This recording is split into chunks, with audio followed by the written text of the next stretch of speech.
Magandang umaga po sa kabilang linya. Magandang umaga po, sir. Yes, sir. Good morning. Ano pong pangalan? Taga saan po? Endrilo Mahilom po. Endrelon Mahilom? Endrilo Mahilom po. Ano raw kin? Endri? Endri, sir, no? Endri? ENDRI po. Okay, sige. Paki-type na lang kin, ha? Kayo po ay mayroon pong asawa na... Ano po nangyari sa asawa? Ano po, na-diagnose po siya ng lupus dyan sa Palawan. Okay. Sige po. Tapos Sabi po ng doktor dyan, wala pong espesyalista na para sa sakit niya. Tapos? Kaya lumuwas po siya dito ng Maynila para magpagamot sa sakit niya po. Okay. Sige. Tapos? Tapos yun po, at parang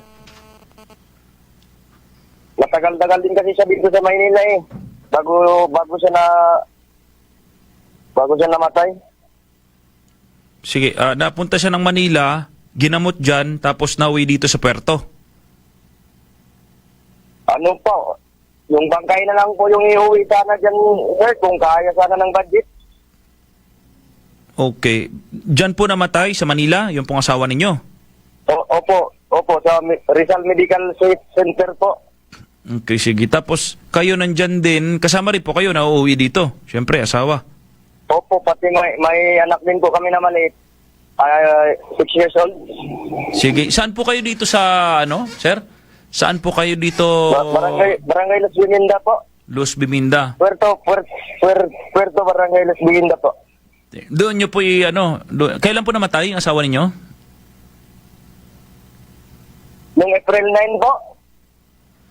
April 9. Okay, sige. So, nandyan pa hanggang ngayon. Sa Los Biminday buburol po, no? Sir Drilo? Opo. Sige. Lumapit na kayo sa DSWD? Ano po kasi, kung maglapit kami, kasi mga kapatid ko rin po dyan, nag-aasikaso sila kung saan-saan po kasi sila tinuturo. Ano kasi yan yung DSWD dyan sa lugar, kung nasaan kayo ngayon, doon kayo lalapit para makatulong sila papunta dito. Bukas po, ang pupuntahan namin, yung DSWD ni Marupa na po. Oo. DSWD. Okay, sige. Di bali may naiisip ako eh. Usap lang kami ni Kaloy ha. Pero sige lang, subukan lang natin. Ang kailangan... pero kung sa commercial, magkano raw gagastusin? Malaki, no? 65 po. Yung banggay lang po. Magkano? 65? 85 po. 85? Grabe ka mahal. Ang laki, ano? Opo. Ano na po yun siya. Package na po yun siya. Yung puriranaria na kumuha sa kanya, yun na rin, sila na po lahat mag-asikaso. Hanggang dyan po sa Palawan. Pagdating po dyan sa Palawan, kami na yung mag-travel sa kanya, pauwi ng Los Biminda po. Sige ha. May subukan din akong kausapin. Mag-update lang tayo off-air. Tignan ko kung uobra yung pag-uusap namin. Pero manawagan muna tayo, hintayin ng tulong. Baka merong pwedeng makapagbigay sa inyo habang kayo ay nandyan pa. Pero lapitan nyo pa rin na yung mga lalapitan para makatulong. Kasi Opo, sir. Gagawin ko po talaga yung hindi natin alam. lahat ng paraan para makauwi siya. Kaya nga hindi natin alam kung magkano ibibigay. Maswerte na kung buo. Kadalasan siguro nasa ilang porsyento lang, kalahati. Pwede pa rin makakatulong pa rin sa inyo. Likom lang talaga tayo ng likom ng pera. Opo, sir. Salamat po, sir.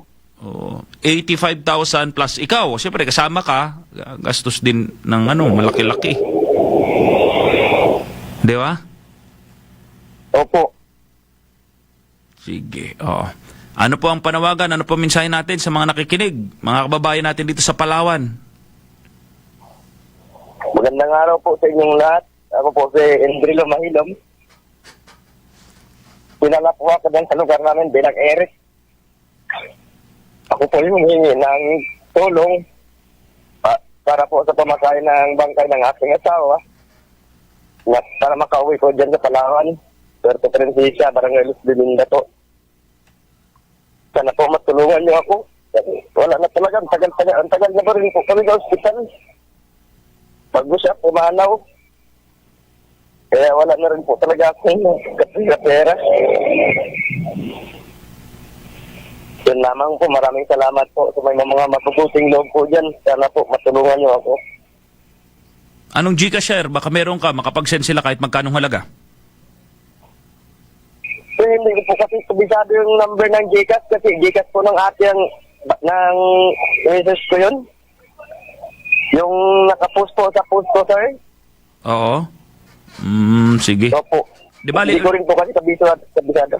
di bali ulitin natin, mag-update tayo bukas, tignan ko kung anong pag-uusap, tapos kung makuha mo bukas yung Gcash, i-on air natin, ha? Sige po, sir.